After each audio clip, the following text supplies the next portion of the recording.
J'ai toujours cru que ma mère avait une forte dépendance au parfum, un parfum entêtant même. Elle me prenait dans ses bras et je sentais le grand magasin pendant des heures. Mais ce n'était pas du parfum, c'était de la menthe poivrée, pure et simple. On vivait dans un petit appartement et ça imprégnait tout. Le canapé, ses vêtements, même l'air que je respirais. Je plaisantais en disant qu'elle était une canne de Noël ambulante. La nuit dernière, je n'arrivais pas à dormir. Vers 2 heures du matin, j'ai entendu un bruissement venant de sa chambre. Pas comme si elle se retournait sans cesse, mais comme si quelque chose se déroulait. Je suis sorti sur la pointe des pieds et j'ai jeté un coup d'œil par sa porte entr'ouverte. Elle était assise dans son lit, face à la fenêtre, et sa peau, elle était verte. Pas pâle, mais d'un vert vif et distinct. Et elle n'était pas lisse. C'était comme une surface rugueuse et texturée, comme une grande feuille vert pâle.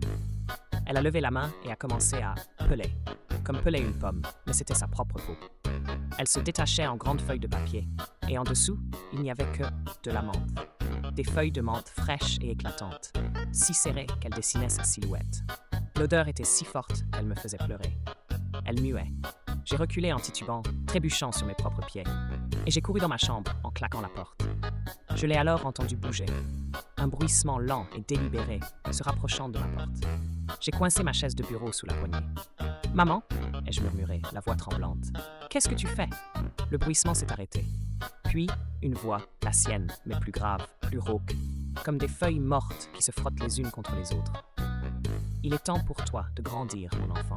Il est temps de te débarrasser de ce qui ne te sert plus. » Je me suis recroquevillé dans mon lit, les larmes ruisselant sur mes joues, écoutant la poignée de porte tourner lentement. La chaise a tenu bon, mais elle a raclé le sol. Elle poussait. « Maman, s'il te plaît, qu'est-ce que tu fais ?» Un craquement sec et la chaise glissa au loin. La porte s'ouvrit en grinçant.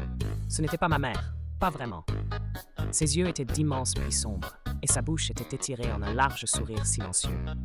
Et ses mains, ce n'étaient plus des mains. C'étaient d'épaisses vrilles, semblables à des racines, dégoulinant d'une sève collante et transparente. Elle tendit l'une d'elles. « Viens, c'est l'heure. Je ne sais pas ce qu'elle est, ni ce qu'elle veut, mais je ne peux pas rester ici. » J'ai attrapé mon sac à dos, mon téléphone, et j'ai couru par la porte de derrière. Je sens encore la menthe, mais maintenant, elle est mêlée à autre chose. Quelque chose de terreux et de sucré, et d'absolument terrifiant. Je regarde sans cesse par-dessus mon épaule, m'attendant à la voir, cette horreur végétale, me poursuivre dans les rues sombres. Elle est probablement encore dans ma chambre, à m'attendre. Ou peut-être m'a-t-elle suivi. J'entends un léger bruissement dans le vent. Abonne-toi.